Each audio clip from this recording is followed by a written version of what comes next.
CMR Shopping Mall grand opening on 10th September in Miapur. కథ విన్నప్పుడు ఖచ్చితంగా ఈ క్యారెక్టర్ ఈ సినిమా చేసేయాలి అనే ఒక మీకు గూస్ బంప్స్ వచ్చి రక్తం మరిగిన అంశం ఏంటి, అంత ఎలిమెంట్ ఏంటి అసలు ఈ సినిమాలో? ఈ ఖచ్చితంగా చేసేయాలి నేను ఎప్పుడు అలా ఫీల్ అవ్వకపోతే అసలు చేయనండి సినిమా. నేను 100% ఫుల్ ఎక్సైట్ అవ్వాల్సిందే. సో ఏదో లెక్కలు వేసుకుని కొలతలు వేసుకుని చేయటం అనేది ఎప్పుడు నాతో ఉండదు. ఈ పర్టికులర్ ఫిల్మ్ యాక్షన్ అడ్వెంచర్ అనేది మన తెలుగు సినిమాల్లో చాలా అరుదుగా వచ్చే ఒక ఇది. అండ్ మోర్ ఓవర్ అశోకుడు 9 పుస్తకాల గురించి, ఆ జ్ఞానం గురించి ఒక మిత్ మనం ఇప్పటి నుంచో వింటూ ఉన్నాం. అదొక ఎక్సైటింగ్ ఎలిమెంట్.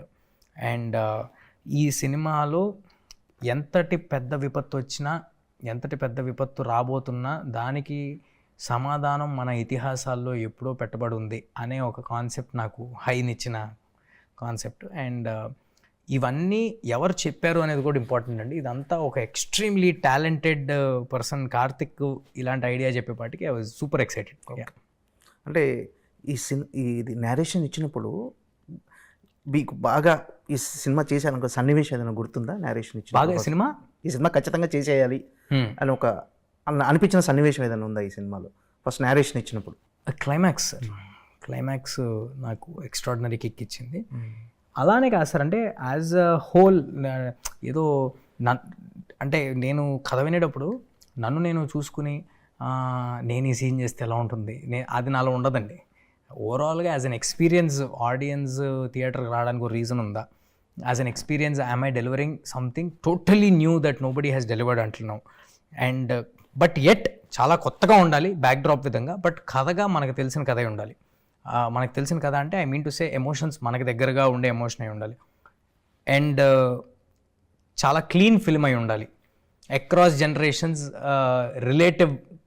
రిలేటబుల్గా ఉండే సినిమా అయి ఉండాలి. అందరికీ కనెక్ట్ అయ్యే సినిమా అయి ఉండాలి. ఇన్ని అంశాలు కలగలిసి రావడం అనేది అరుదుగా జరుగుతాయి సార్.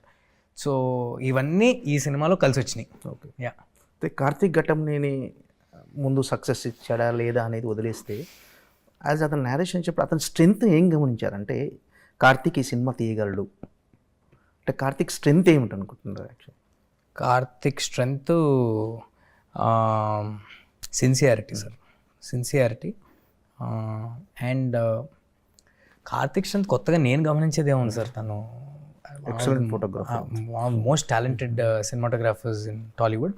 అండ్ తన సినిమాలు అన్నింటిలో కూడా ఒక టిపికల్ తను డిఓపిగా చేసినప్పటికీ, తన సినిమాటోగ్రాఫర్గా చేసినప్పటికీ ఆ సినిమా తాలూకు ఒక స్టోరీ టెల్లింగ్ ప్రతి సినిమాలో ఒక స్టైల్ ఉంటుంది తను డిఓపిగా చేసిన ప్రతి సినిమాలో. సో అలాంటి స్టోరీ టెల్లింగ్లో ఇలాంటి ఒక అంబిషియస్ అటెంప్ట్ చేయటం అనేది ఐ వాజ్ వెరీ ఎక్సైటెడ్. అంటే ఇందులో ఎమోషన్ కోర్ ఎలా ఉండబోతుంది అంటే చాలా విజువల్ ట్రీట్ కానీ విఎఫ్ఎక్స్ కానీ గ్రాఫిక్స్ ఎన్ని ఉన్నా ఆ ఎమోషన్ లేకపోతే సినిమా సోల్ మిస్ అవుతుంది అనిపిస్తుంది. అవును, దీంట్లో ఎమోషన్ ఎలా ఉండబోతుంది సార్? అంటే నేను మీతో అన్నట్టు సినిమా మెయిన్ మోటివే తల్లి ఆశయం కోసం కొడుకు ఎంత దూరం వెళ్ళాడు అనేది. అంటే ఇది టిపికల్గా మనం పక్కింట్లో చూసే ఒక మనిషి తాలూకా కథ కాదు, ఇది ఒక ఫ్యాంటసీ, ఒక వరల్డ్. సో ఇందులో ఎమోషన్ ఉంటుంది, దానికి రీజనింగ్ ఉంటుంది. బట్ నేను ఎంత ఎమోషన్ డ్రైవ్ చేసినా కూడా మీకు బ్యాక్ ఆఫ్ ద మైండ్ మీకు తెలుసు, చూస్తుంది ఒక పక్కింటోడు కథ కాదు, ఒక ఫ్యాంటసీ అని. సో మోర్ దెన్ దట్ కథగా చాలా స్ట్రాంగ్ రీజన్స్, మోటివ్స్ ప్రతి క్యారెక్టర్కి ఉంటాయి సార్.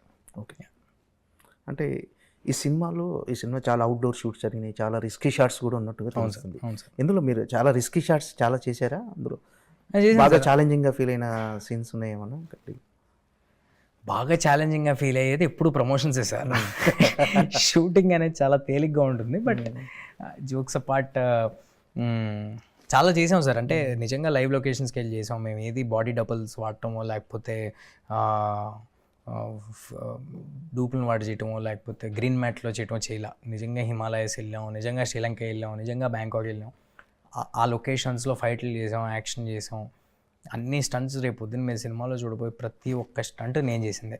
ఓకే, సో చాలా ఉన్నాయి సార్. ఎక్కడ డూబ్ లేదు, నథింగ్ అసలు ఎక్కడ. ఓకే సార్, హనుమాన్ తర్వాత అంటే యాక్సిడెంటల్ కాకతాళీయంగా ఈ కథ వచ్చిందా, లేకపోతే మళ్ళీ హనుమాన్ తర్వాత ఇక నా స్థాయి పాన్ ఇండియా స్థాయి ఈ లార్జర్ దెన్ లైఫ్ స్టోరీలే చేయాలని ఫిక్స్ అయిపోయారు? అసలు అంటే హనుమాన్కి ముందు కమిట్ అయిన సినిమా సార్ ఇది. హనుమాన్ రిలీజ్ కంటే ముందు కమిట్ అయిన సినిమా. పాన్ ఇండియా స్థాయికి అది కాదు సార్. అంటే మనం చెప్పే కథ అన్ని ఏజ్ గ్రూప్స్కి రెలవెంట్గా ఉందా లేదా, ఎమోషన్ అనేది ఒకటే, ఒక ప్రాబ్లమ్ని చూపించే విధానం అనేది ఒకటే ఇండియాలో ఎక్కడ చేసినా.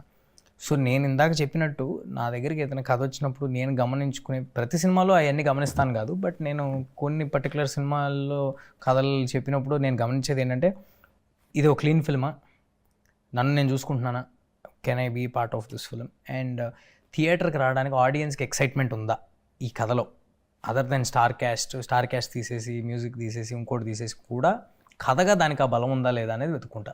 సో అలా వెతుక్కుంటే అన్నీ సమకూరిన సినిమానే ఇది.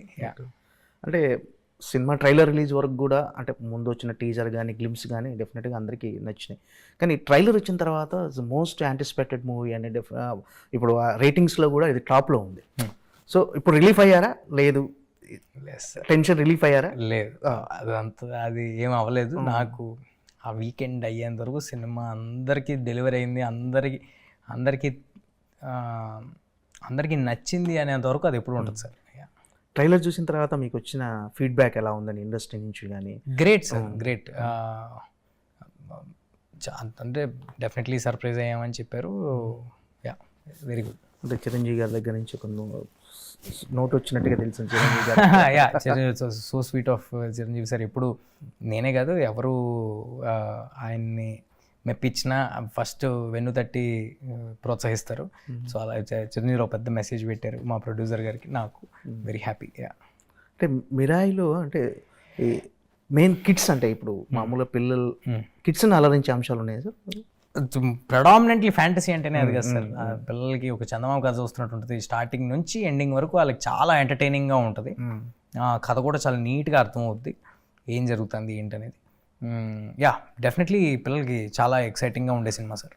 అంటే హనుమాన్కి డివోషనల్ టచ్ ఉండటం అనేది సినిమా డివోషనల్ ఎలిమెంట్ అనేది చాలా హెల్ప్ అయింది. సో ఈ సినిమాకి కూడా డెఫినెట్గా డివోషనల్ టచ్ అనేది ఎంతవరకు హెల్ప్ కాబోతుంది? అంటే సార్ డివోషనల్ ఇంకెలా చెప్పాలి, ఆ కథలో ఆ అవసరం ఉంది కాబట్టి అది పెడతారు. కానీ కేవలం డివోషనల్ ఫిలిమ్స్, డైరెక్ట్గా డివోషనల్ ఫిలిమ్స్ తీస్తేనే చాలాసార్లు అవి ఆకట్టుకోవు ఆడియన్స్ని. బట్ ప్రెడామినెంట్గా మేము చెప్తున్న సినిమా ఒక యాక్షను, అడ్వెంచరు, ఫ్యాంటసీ, ఎమోషను, ఒక తల్లి కొడుకున్న ఎమోషను, అంత కథ చెప్తున్నాము. అందులో డెఫినెట్గా మనం చెప్పబోయే ఇతిహాసాల్లో ఉన్న ఒక పాయింట్ మేము ఏదైతే ఎత్తుకుని చెప్తున్నామో అది చాలా చిన్న పోర్షన్ ఉన్నప్పటికీ ఒక మంచి మోరల్ ఎట్ రైట్ టైం మీకు ఒక ఎలివేషన్, గూస్ బంప్స్ ఇచ్చేలాగా డెలివర్ అవుతుంది.